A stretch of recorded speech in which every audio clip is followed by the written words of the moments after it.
네, 우리 이번에는 저희가 이제 거시경제를 배우기 위해서 훌륭한 게스트를 모셨죠? 어떤 분이신가요? 네, 오늘 그 스탠포드 교수의 피트 클리나우 교수님, 거시경제 쪽 연구하시는 교수님 모셨습니다. Today, we're excited to be joined by Professor Pete Klenow at Stanford University.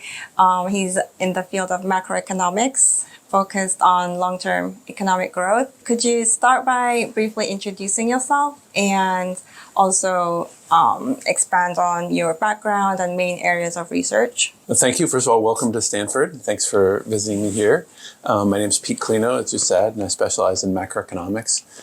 Within macroeconomics, longer-term economic growth, and that could be, like over decades, how fast the U.S. economy grows, but also things like Japan or China or India growing really rapidly, or South Korea growing really rapidly, and what are the drivers of that? So we will start on the topic of the U.S. economy.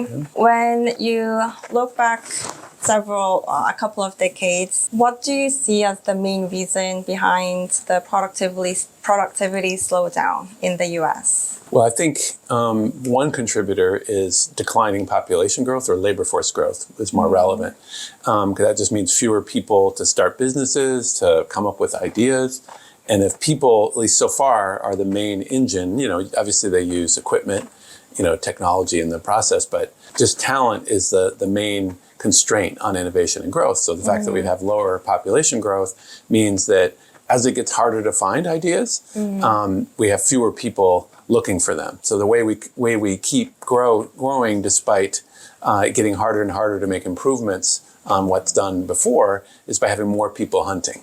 And so the slowdown in labor force growth, I think, has contributed to the slowdown in business dynamism in terms of like creating new businesses, but also just research talent in general. So I think that's the single biggest contributor.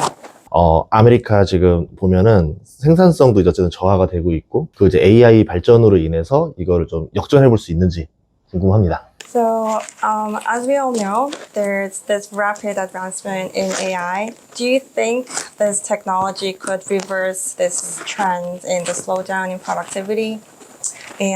Or do you also see it creating new challenges? I would say I see both. I see tremendous opportunity, and it's hard to even keep up because it's progressing so rapidly, as you mentioned. Right. So like every month, it seems like there's another version or something that comes out, and we're all experimenting with what it can do. So one of the key ways it can contribute, of course, is substituting for human tasks. And that may present challenges because it might mean workers get a smaller share of the pie and capital owners get a bigger share. And capital tends to be owned by a smaller set of people. Like even some of these AI companies are not even publicly listed. Some of them are people like Google and Microsoft and Meta, but a bunch of them like OpenAI and Anthropic are not publicly listed. So ownership is pretty concentrated.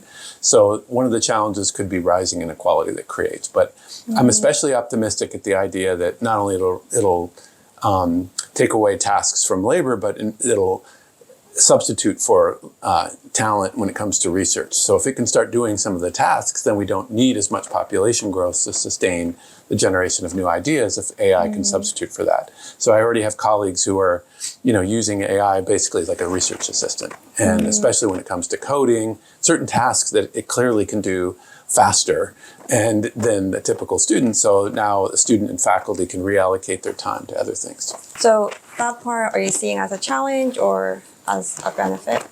I guess I'm seeing it as a benefit that it can make research more productive. In the same way that computers have made us more productive, we don't have to spend time inverting matrices to run regressions. The computers handle it for us. So I see AI as making us more capable of doing powerful things with research, discovering new drugs, diagnosing illnesses. So I see big gains for it, for enabling us to do more. And I'm not worried that it's going to just purely destroy jobs because, for example, we only want so much food. So if we get better at agriculture, there's going to be fewer jobs in agriculture. That's completely true.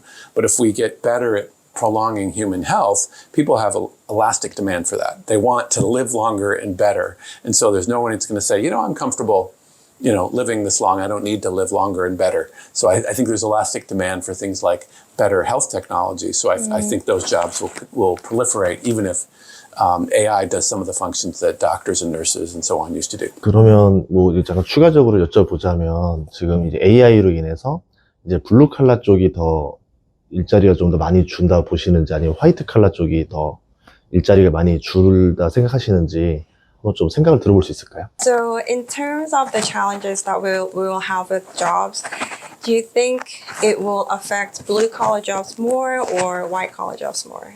The early, it's pretty early, but the early evidence seems to be that unlike, like automation of factories or even the role of software and things like customer service, that this will substitute more for high-skilled jobs than some of the previous technologies did, and some of those kind of hollowed out the middle.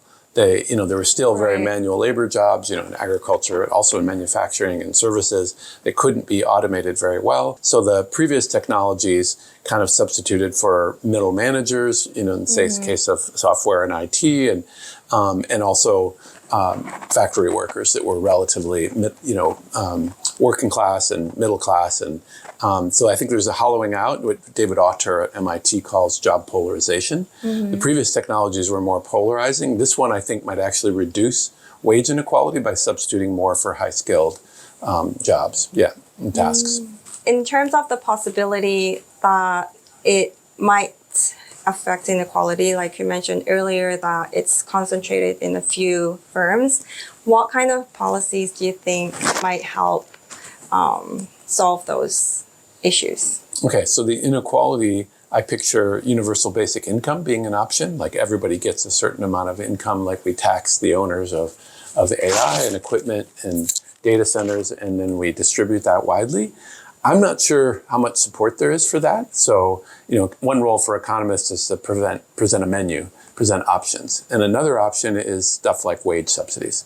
So that would promote the wages of people, and so people can earn more, even if the labor's share of the pie is shrinking. This is a way to augment their income with some of the revenue from taxing the capital income.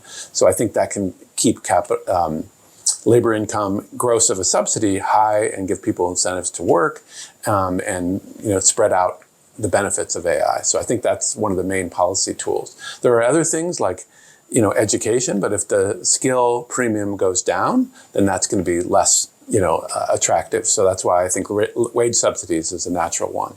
So one more question related to inequality. In terms of how AI would increase access, broader access to skills and technology, like, for example, anyone potentially can become an artist or make music or a movie. How do you think that might affect inequality? Well, I think that's a great example that you've given, is that it might lower entry costs to become, an artist or musical performer. So at the same time, I'd look at things like streaming, which seems to, even though in principle it should make it easier to become a musician and an artist, and it still at the same time has led to kind of a superstar effect, where the most popular artists get a bigger share of total streams. So I imagine that force might still dominate, even though it's easier to enter. There's still going to be things, the best will diffuse faster. And so that might not be a way to increase or to decrease inequality. But the way I think about it, though, is that if people choose to work less, they're going to want enriching things to do with their time. And AI might complement leisure, because you can do stuff with AI, like you can pursue your artistic, endeavors, maybe with AI's help, and with, AI is like a partner. So I think AI can help people at work.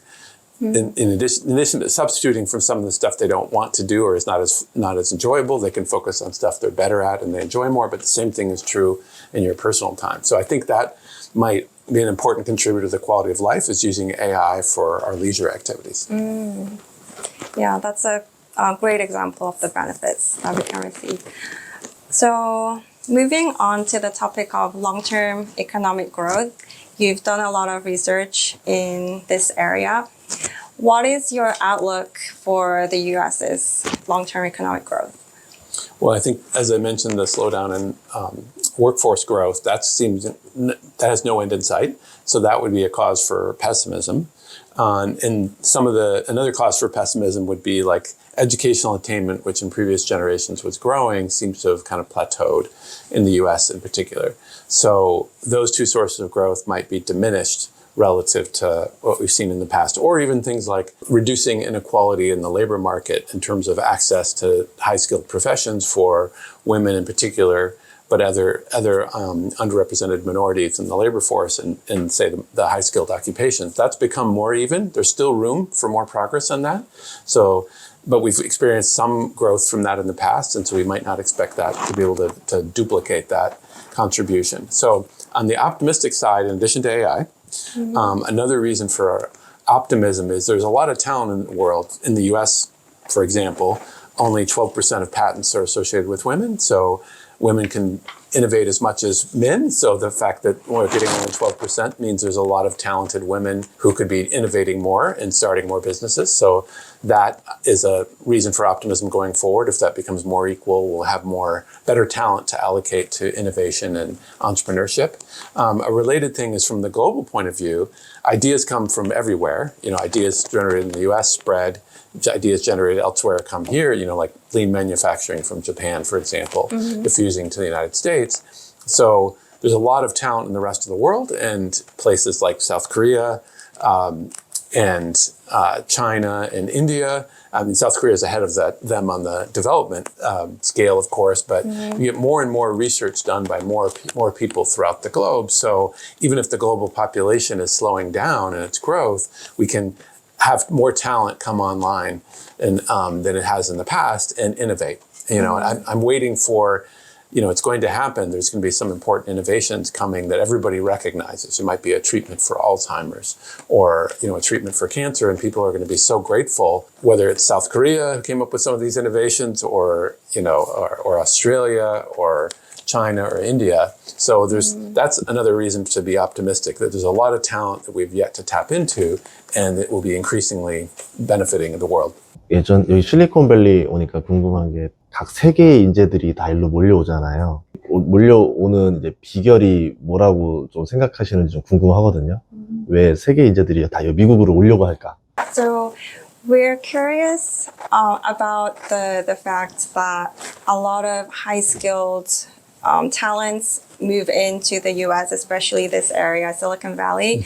What do you think is the reason for that? So, I mean, that's a great question. Like, why is it attracted here? I think inequality is maybe greater here, and so that'll attract talent because talent wants to be compensated for their skills. So the fact that the US just has a much bigger return to high skills. And then there's a question of why that is. And that could be partly that, that it's for example, might be better financing like venture capital that might allow businesses to go get bigger faster. And so the talent can take advantage of that talent and really thrive. It could also be like regulatory, that we have less regulatory restrictions and make it easier for businesses to enter and grow. Those would be my leading candidates. So I should have mentioned universities are a big attraction for talent because not only can you be educated here, but you can hire people. Ventures, are like founders, like computer science professors here can be part of the founders or the board of directors. So I think it's not a coincidence that some of the vibrant areas of the US economy are close to places like MIT and Harvard when it comes to like biotech in Massachusetts, but then also close to Berkeley and Stanford. So I think both in terms of training, but also like combining and helping to start businesses. 이제 보면은 미국의 제조업들이 이제 해외로 이렇게 이전을 추진하고 있거든요. 그래서 이 추세가 이제 좀 생산성에 장기적으로 어떻게 영향을 미치는지 좀 궁금합니다. The US is making efforts to reshore certain manufacturing industries. How do you think that would affect productivity, the trend in productivity in the US and long-term growth? On the one hand, I feel like reshoring sounds like it's going to be good for productivity because we can, have a bigger share of the economies in a fast growth sector. A couple things to push back against that. One is that manufacturing hasn't, in the US at least, hasn't shown that much productivity growth in the last 15 years. It's been really stunning that the slowdown, if anything, has been more severe in manufacturing. So it's not a guarantee that even though manufacturing has been one of the most dynamic sectors that's progressed more rapidly than other sectors, that it will continue to do so going forward. The other thing is that, the US has basically outsourced production of all kinds of electronics, and yet the US is still a leader in innovating in terms of, designing products. So, NVIDIA is a good example of being able to separate manufacturing from innovation and research. So, the US can still benefit from all that manufacturing progress by importing goods that have gotten better and better over time. So that makes me, see it as a not an obvious contributor to US growth going forward to make a bigger manufacturing sector. 그리고 저희는 리쇼링이 좀 궁금한 게 있는데, 이제 로봇이 등장하고 스마트 팩토리가 나와서 미국에 이렇게 생기면 과거처럼 이제 저렴한 인건비를 가진 외국 개발도상국들이 앞으로 좀 매력이 사라지는 건 아닌지 좀 어떻게 생각하시는지 좀 궁금합니다. So in terms of how these manufacturing industries are adopting robotics and AI technology into their factories, how do you think that would affect the attractiveness of developing economies that were previously attractive as the destination for cheap labor and thus outsourcing? Oh, that's really interesting. So I guess you could say, if the comparative advantage of many developing countries is having cheaper labor, that to the extent that AI just substitutes for labor, that would make maybe developing countries' comparative advantage less important. On the other hand, as we talked about earlier, AI seems to be substituting for more advanced skills than previous automation did. Mm-hmm. So that means that developing countries won't be so adversely affected. So this is a follow-up question related to this same topic of reshoring. In terms of how the manufacturing sector is adopting more of AI technology and robotics, like I mentioned earlier, how do you think that would affect productivity growth in the US as it's reshoring these industries? Yeah, I think it'll affect it positively, but at the same time, there's the question of the magnitude. Doron Ajamolu is estimating, 0.1% per year for the next 10 years, and Philippe Aghion is estimating something more like 1% per year, which would be, dramatically bigger, 10 times bigger. In terms of productivity growth? Productivity growth per year. Yeah, so the range of estimates is by two prominent people, as Ajamolu says, 0.1% per year, and Aghion says 1 percentage point per year. Mm-hmm. But neither of them are taking into account how AI can make research be more productive. So, I would say, even if we take the weighted average of those, 0.5% per year would be a great boost to growth, but I think we might see more because it's going to innovate, it's going to help research as well, including manufacturing research into design of new products and technologies. 자, 그러면 어쨌든 장기 성장을 위해서 이제 필요한 공공 정책이나 이제 민간 투자는 무엇이 필요한지 어떻게 생각하시는지 좀 궁금합니다. 아무래도 지금 기술이 워낙 빠르게 발전하고 있잖아요. In more general terms, for long-term economic growth, what kind of policies or private investments do you think are important? So, there's fundamental determinants of I mentioned how much talent there is. That's, having a good education system, but also being open to immigrant talent. So in the United States, immigrants are, much more likely to start businesses and to get STEM degrees. I wouldn't be surprised if half of the advanced STEM degrees in the US are immigrants. And again, they tend to patent more and start businesses more. There's one estimate that immigrants employ more Native American workers than immigrants add to supply of workers. So that immigration, because they're so innovative, actually increase the demand for labor rather than increase the supply of labor. So education is important for workers and managers and innovators, and then high-skilled immigration is another policy that can contribute to growth for the reasons that I described. And then there's things like infrastructure that are important, but also I would say, a stable banking system that doesn't freeze up so it can allocate capital. Those are the fundamentals, I would say, yeah. And openness to trade and foreign direct investment. So I think of a country like Japan hurting itself because it doesn't allow as much inward foreign direct investment as outward. 개발도상국 얘기인데 아무래도 한국도 개발도상국에 들어가겠죠? 코리아도? 여쭤볼까요? 한국은 그러면 선진국, 개발도상국 어디쯤이라 보시는지? We're now moving on to the topic of developing countries. Okay. Would you say Korea is a developing country or a developed country? I would say developed. Developed? Yeah. In what terms? In terms of the level of technology, the years of education, the quality of the education, and of course per capita income. Yeah. 어쨌든 생산성 향상이 이제 동아시아 국가들을 핵심적인 역할을 해주셨다고 말씀하셨는데, 이제 오늘날 이제 개발도상국들, 뭐 이제 아프리카 이런 국가들 보면은 생산성 향상이 이게 많이 이루어지는지 모르겠거든요. 예, 그러면 어떤 과제가 있는지, 어떻게 해야 생산성이 향상된다 생각하시는지 궁금합니다. So in your earlier work, you found the rise of the East Asian tigers was due to their productivity growth. So in today's world, when we look at developing countries, especially the African region, what do you think is the biggest reason in hindering their productivity growth? I would say number one would be education and the quality of the education systems and how much is being invested in them. And that, I mean both the quantity of education people get, but also the quality. Both of those seem to be like the single biggest contributor to income differences between, say, Africa and more developed economies. And there are also differences in how much people learn on the job, but that's also linked to the level of technology. So there's a complementarity between workers' education and their ability to use and adopt more advanced technology. So people learn more on the job in richer economies. And so if Africa became more educated, not only would the workers be more productive with a given technology, but more technology would be introduced. So there'd be a lot bigger, faster wage growth on the job as well. As a follow-up question, how much of it do you think has to do with industrial composition? So for example, in a lot of developing countries today, we see a much higher percentage in the agricultural sector versus the manufacturing sector. So do you have any thoughts on that?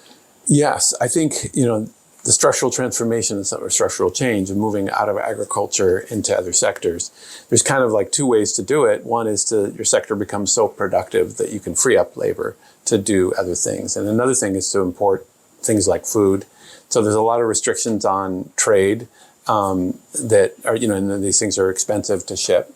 So I think, the most common strategy is just to get better at agriculture so you can free up labor to do other things. So, I mean, there are cases like India, for example, moving into software in a big way, in almost not following the traditional manufacturing route to development. But we haven't seen that duplicated very often. It still seems like the way to go is through, industrializing and having a bigger industrial sector. But there's some evidence of countries, like I said, India and other places are urbanizing without industrializing. But I think those haven't been as successful. So I think the industry composition does matter. It's somewhat of a byproduct of, like I said, of growth in the agriculture sector, but can also be a matter of having the fundamentals in place to have a thriving manufacturing sector. So things like, when I think of like, why has China done better than India in terms of manufacturing, it's partly things like education and infrastructure, but also things like openness to foreign direct investment.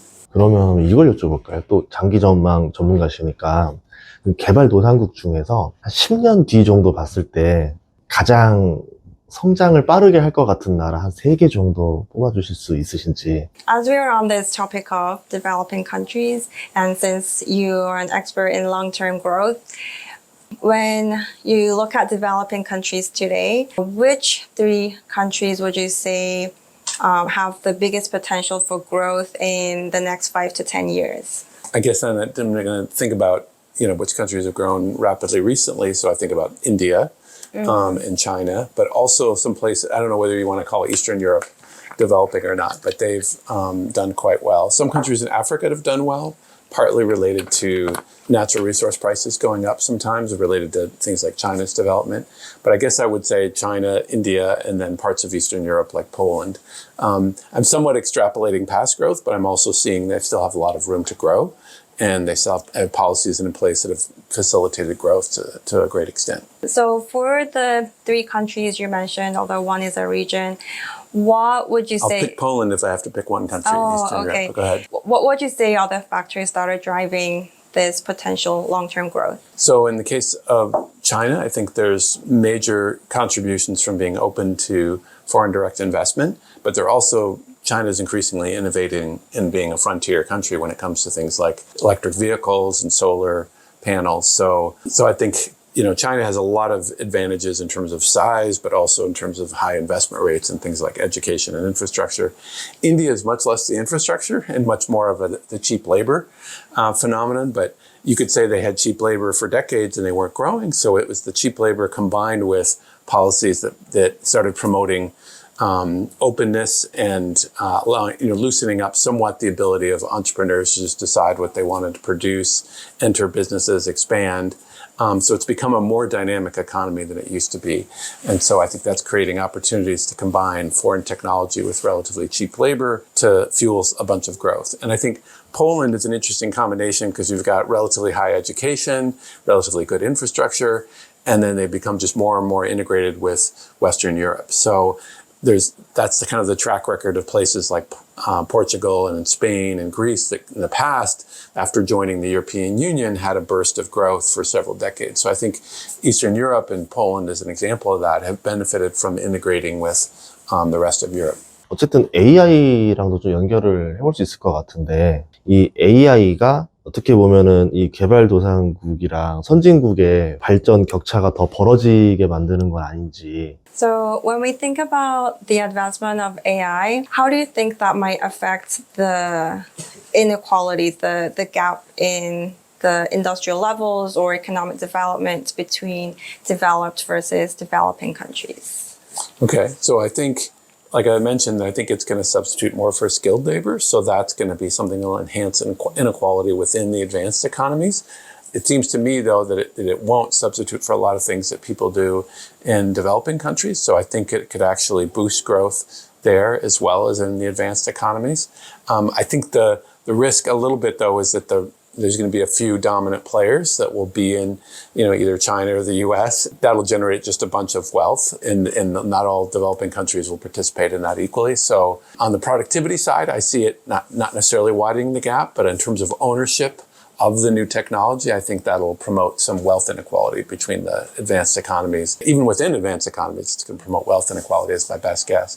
I hope I'm wrong, because there's new technologies where it looks like the dominant players are going to just get bigger. That seems to be what's happening now. You do have a couple of entrants like OpenAI and Anthropic, but they're also partly owned by some of the big players. Mm-hmm. And so even if they're a new entrant, that might only be a few firms that end up being dominant players. Mm-hmm. Or NVIDIA in the chip designing business, or TSMC in the chip manufacturing. You see these big players emerging. So it's, even though I see the potential for AI to be reducing inequality, the previous trends are that these new technologies have really benefited some superstar firms. 요새 이제 투자자들이 이제 글로벌 인베스트가 많아지니까 이제 전 세계로 투자를 많이 하잖아요. 그러다 보니까 이제 뭐 베트남도 그렇고 여러 나라들을 보는데, 보다시피 이제 이제 장기적인 성장을 보시니까 그 나라들을 어떤 지표를 좀 봐야 돼. 예를 들어서 뭐 정치적인 안정을 중요시 보시는 건지, 아니면 GDP 성장률을 보시는지, 좀 어떤 것들이 중요하다 보시는지 좀 궁금합니다. When you look at a country and try to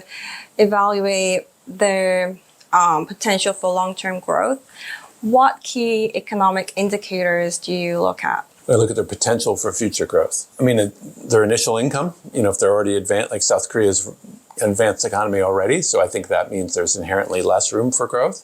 But there's a lot of developing countries with much lower income that don't grow fast. So I think low relative income is the opportunity and the potential to grow fast, but not necessarily, far from a guarantee. So when I look at among the conditional on being a less developed economy and therefore having the opportunity to grow fast, is do they have fundamentals in place that it's just a matter of time before technologies transferred there. So thinking like East Germany after reunification, the fundamentals were good. The education was good. The infrastructure was good. They're now going to be connected to West Germany, a unified Germany. So the institutions are going to be good and growth promoting. And it's taken a while, but Eastern Europe has done, or Eastern Europe in general has done pretty well. So that logic kind of carried through. So I look at things like, does their education system and infrastructure and so then if they open up and allow foreign firms in that bring technology, there's a potential to really grow fast. And so that's what I see in places like Eastern Europe. And so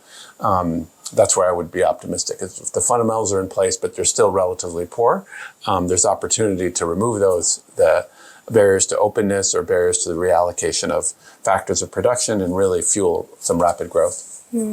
So as a follow-up question, do you think those indicators that you look at for potential long-term growth differ between developed versus developing countries? Yes. I mean, one of the limitations to the benefits of backwardness argument is that some countries got behind for a reason. So those reasons might still be there. So that could be things like lack of infrastructure in India or, until recently there were interstate taxes. So that made it hard for companies to specialize and then ship throughout India because there's going to be, non-trivial taxes to try to ship. The infrastructure is not great and taxes for trying to ship things. So if those barriers are still there, it could be lack of infrastructure, lack of education, or, legal restrictions on companies coming and going and hiring and firing. Those restrictions that are holding countries, let's say India, back and keeping India relatively poor, they might be like 1/8 of US per capita income. They're 1/8 for a reason. They got behind. And so it's a big question, which is whether they have in place the policies that have changed those barriers, limited some of those barriers so that they can take advantage of their advantages and start growing. 저 궁금한 게 전 세계적으로 독재 국가 보면은 경제 성장을 잘 못하는 경우를 많이 봤거든요. 좀 이유를 좀 알고 싶었어요. So when we look at countries with dictatorship today, we see that they tend to have problems with growth, economic growth. Why do you think that is? So I think, some dictatorships have kind of mixed feelings about growth because on the one hand, growth can be legitimizing. It can say, look how successful I've made this economy, so you should be happy with my rule. And on the other hand, the more there's development, the more you have entrepreneurs who start in the middle class, who start to be more educated, start to demand things like more political freedom, and it's going to be a challenge to the government. So the governments may deliberately limit some aspects of development. So things like openness to foreign firms and to migration of skilled talent, they might not be very open to that because they're saying, well, that will threaten my rule. So I think dictatorships might be conflicted in terms of growth promoting policies. And also there's things like wanting to favor your coalition. So if you want to maintain power, you might have a coalition that benefits from you being in power and you want to steer resources to them. And so that might misallocate capital and labor in the economy and hold back growth. 제일 궁금한 질문 하나 해보도록 하겠습니다. 미국이 지금 세계 1위 국가잖아요. 이게 앞으로 몇 년 정도 유지할 거라 보시는지. So today, the U.S. is the powerhouse, the economic powerhouse of the world, the number one economy of the world. How long do you think it will be able to maintain that position? That is a great question. I think it depends on whether you're talking about per capita terms or in absolute. So fertility is falling everywhere.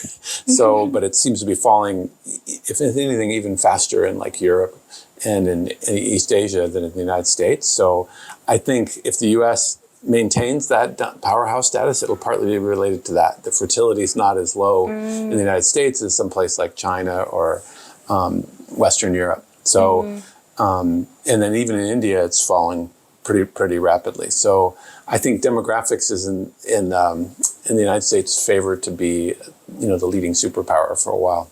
최소 100년? So at least 100 years. Hopefully, now, from my point of view. I don't know, should I say hopefully? It depends. Depends on who's running the U.S. and whether it promotes freedom and prosperity for all. Hopefully it will, and in which case then it being a leading country would be good. Yeah. 이건 참 개인적인 질문인데, 하고 계시는 분야가 좀 독특하잖아요. 경제에서도 그냥 장기 성장 분야신가요? 이 분야를 왜 선택하셨는지 제일 궁금합니다. So what first drew you to the research of long-term economic growth? Well, I mean, I think the quote from Lucas is a great one, which is once you start thinking about differences in levels of development which stem from past growth differences, it's hard to think about anything else because the stakes for human welfare are really staggering, and to use his terminology. So yeah, I mean, to me, it's like the question. When you look at differences in level of development, what can be done to bring up for the places where they're not as prosperous to prosper just as much. So it just seems like it's like the most important question in economics. And you could say things like health are really important, but that's kind of part of that. Like countries, as they develop, health and the quality and quantity of life improves as well. So I think the level of development is the most important question for human welfare, and that attracted me, yes. But was there like a particular moment that sparked you into like being more interested? Yeah, I think it was the productivity slowdown in the United States. I'm old enough that loomed large. It was not only in the United States, but in many developed countries. What was behind that? Given that, the miracle of compound growth, just like the miracle of compound interest, saying it was a huge deal whether we grew 2% a year or 1% a year. So, what generated that? What contributed to that, trying to understand it. And there are really important questions, too, that relate to that now, like sustainability and the condition of the climate. Economists are relatively optimistic about that, not because they don't think it's a really serious problem, but because they think we can shift fully to renewable energy sources without sacrificing too much in a way that will make growth sustainable. And then, of course, population growth rate is shrinking. So anyway, I guess I'm veering away from your question, but yeah. So this will be our final question. Okay. What continues to drive your passion for research today, and what kind of impact do you wish to leave? Well, I think that this is like a golden age of economics in terms of the quality of the data. Some administrative government data sets are getting better and better, but some commercial data sets, you can see, what people are buying, where they're buying it, what prices they pay, what wages they earn. So there's all kinds of detail that we can see and really understand what's going on. We don't have to theorize in the ivory tower. We can see from the data what's actually happening. And then there's theoretical progress, partly fueled by computers. We can do a lot of stuff econometrically we didn't before. But then there's things like auction theory that helps us understand something that's very real world and policy relevant, and things like randomized controlled trials that people are running to understand the effects of various policy interventions. So I think it's a really exciting time to be an economist, and so I'm just happy to be part of that, and happy to be doing research and maybe communicating with some policymakers, and hope to have some impact on the policies they pursue.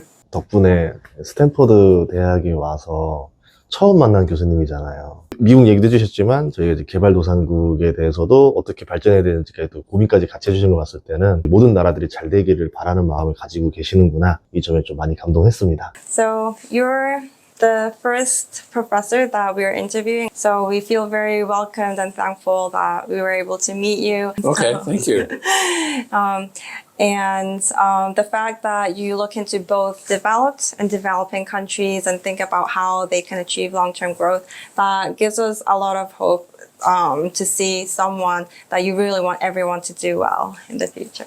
Well, thank you so much. It was really enjoyable talking with you, and thank you for taking the time. Thank you so much, Professor Klenow. You're welcome. Yeah, thank you. You're welcome. Thank you. Yeah.